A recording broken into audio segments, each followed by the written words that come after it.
Are you really the one who is about to make your next decision?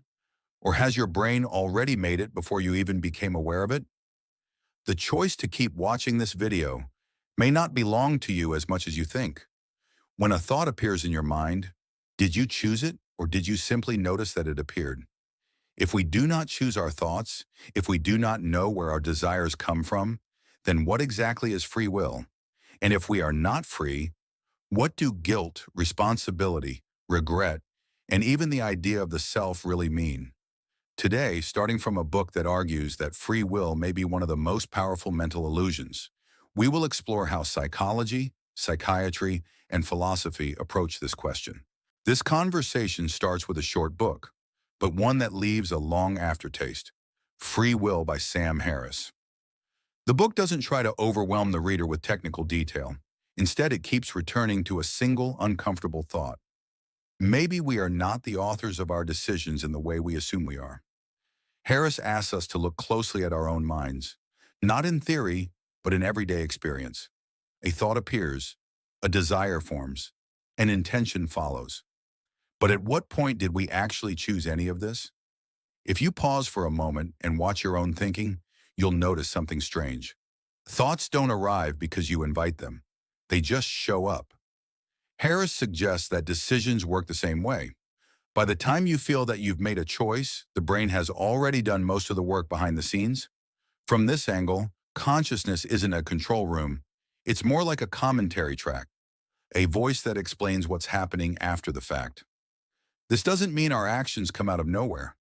They come from somewhere very specific: our biology, our past, our environment, and the countless influences we never fully see.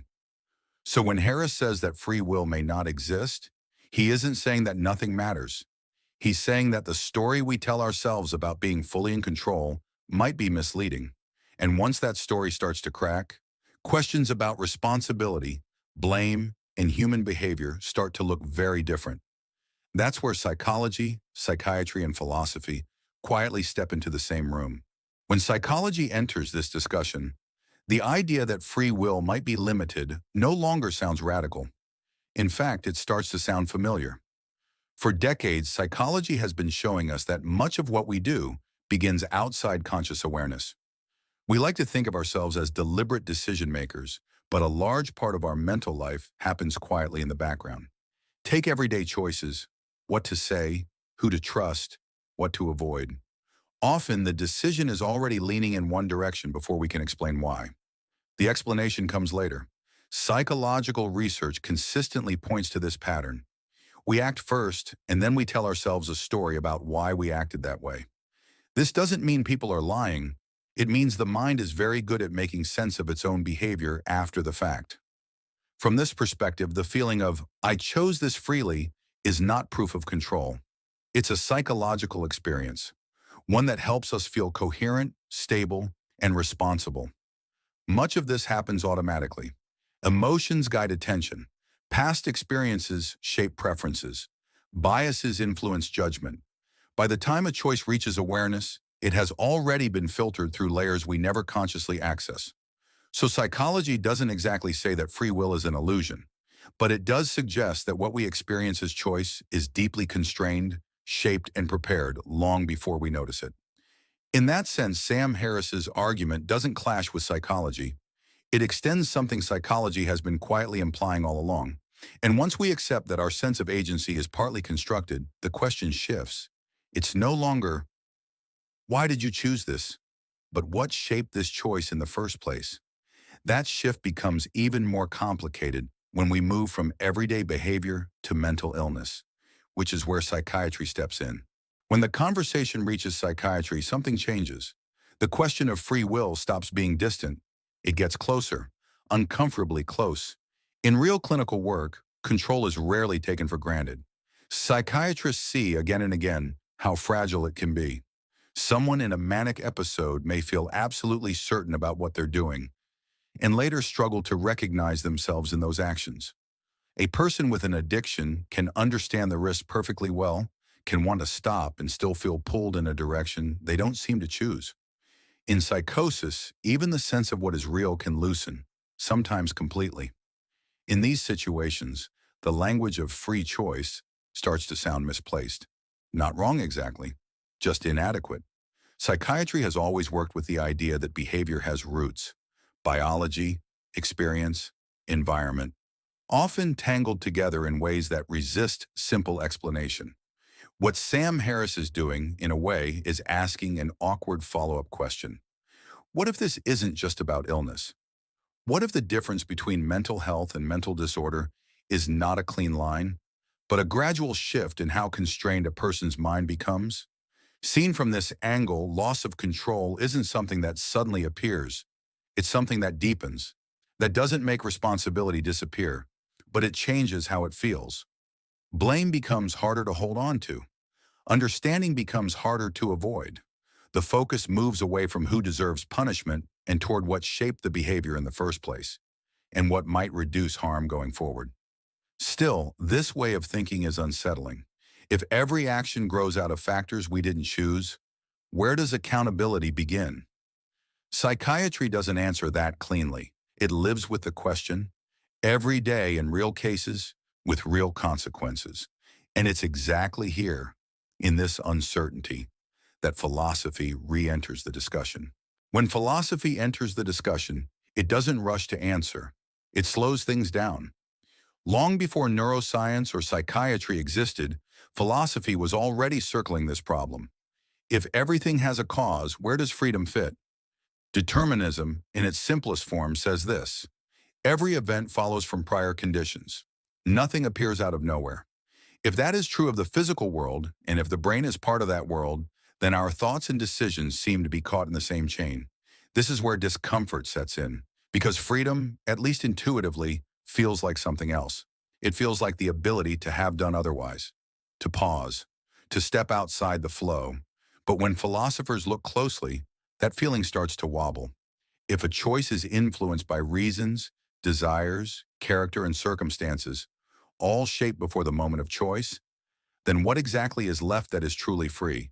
Some try to save free will by redefining it, not as independence from causes, but as acting in line with who we are. Others argue that this misses the point entirely. If who we are is itself the result of forces we didn't choose, the problem simply moves one step back. Sam Harris takes a hard line here.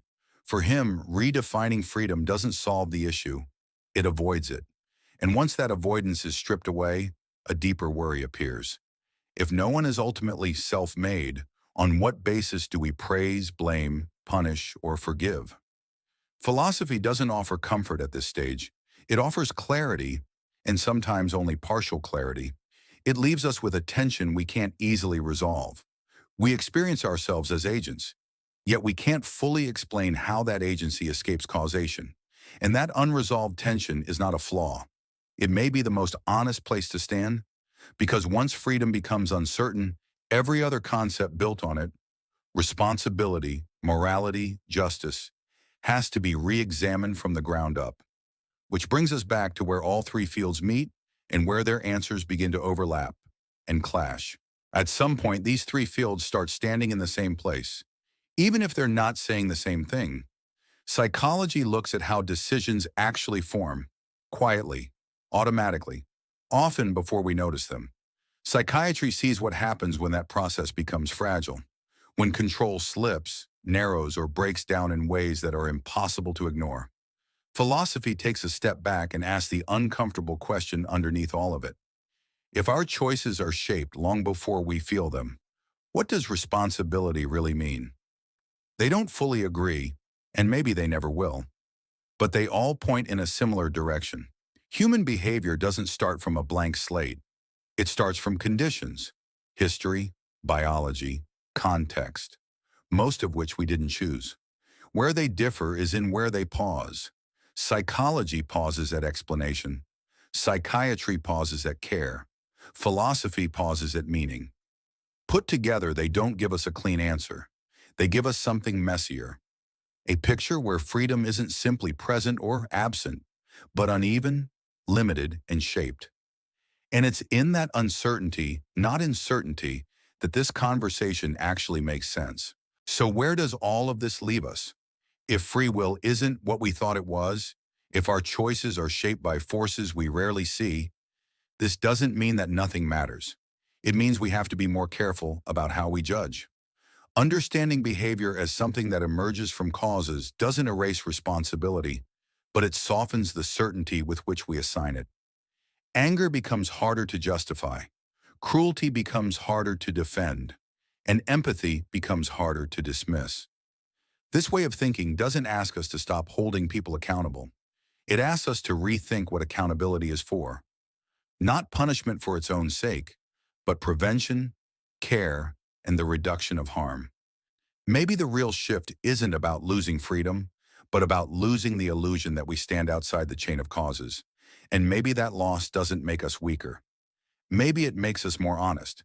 Because when we stop pretending that we are completely self-made, we start seeing each other less as enemies to be judged and more as human beings shaped by circumstances. And in a world like that, responsibility doesn't disappear. It simply changes its meaning.